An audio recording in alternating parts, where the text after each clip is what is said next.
Twice a month, Oregon State University researcher Jennifer Fisher heads out to sea to check on the health of the ocean. She uses special nets to collect plankton and krill, tiny organisms that are a huge driver in the ocean food chain.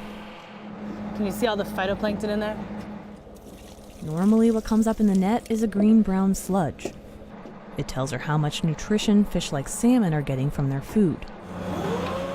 But recently, something else started coming up in her net. A strange, unfamiliar sea creature that she and other researchers are hoping to capture today. If not in their nets, then at least on camera. Are you ready? Yeah. Let's do it. A couple months earlier, a similar effort revealed a stunning sight. Thousands of pickle-shaped organisms called pyrosomes filled the ocean as far as the eye could see.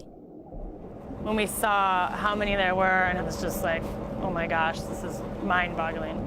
This is definitely something that we haven't seen before, and we don't know why they're here. That's the big question now. From California to Alaska, the ocean is so loaded with pyrosomes, they're clogging the nets of researchers and fishermen. At first it was irritation because they were clogging our research nets, and then it was kind of like, wow, okay, what is going on here? Why are there so many? Why now? There's pyrosomes mingling with schools of fish and becoming fish food. Biologists are finding them inside the bellies of fish and whales. Normally, they're found in tropical waters. Biology student Olivia Blondheim wants to learn more about how these creatures work, so she's gathering underwater video. Oh yeah. Finally, she spots one. So this is my first pyrosome that I've caught on video, so I'm really excited. My pyrosome? It's my pyrosome! But on this trip, the pyrosomes are few and far between. Not until nightfall do they get one on board.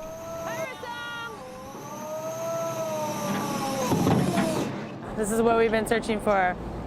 They're kind of rubbery. They're actually not very slimy. Pyrosomes look a lot like lumpy pickles, though they're translucent and hollow in the middle. In some places they glow, hence their name, which comes from the Greek words fire body. They can get up to 60 feet long, but here, 2 feet is about as big as they get. They're known as colonial tunicates, which means each hollow tube is actually made up of hundreds of smaller animals. Bound together, they move through the water to feed. But what do they eat? Okay, so we're going to be going to the lab to look at some specimens. Okay. So these are some pyrosomes that we just collected in June, and these have been frozen in preparation for chemical analysis. By grinding up pyrosome tissue, researchers can analyze what they've been eating. That could be key to figuring out why they suddenly bloomed in such huge numbers.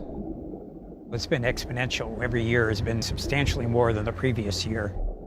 The pyrosomes seem to show up along with a large blob of warm water off the west coast.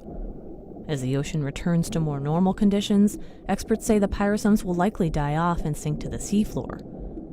But no one knows whether they'll come back.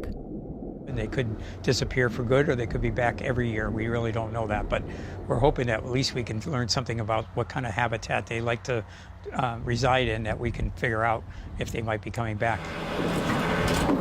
We're treading in the unknown. We have never had this happen here.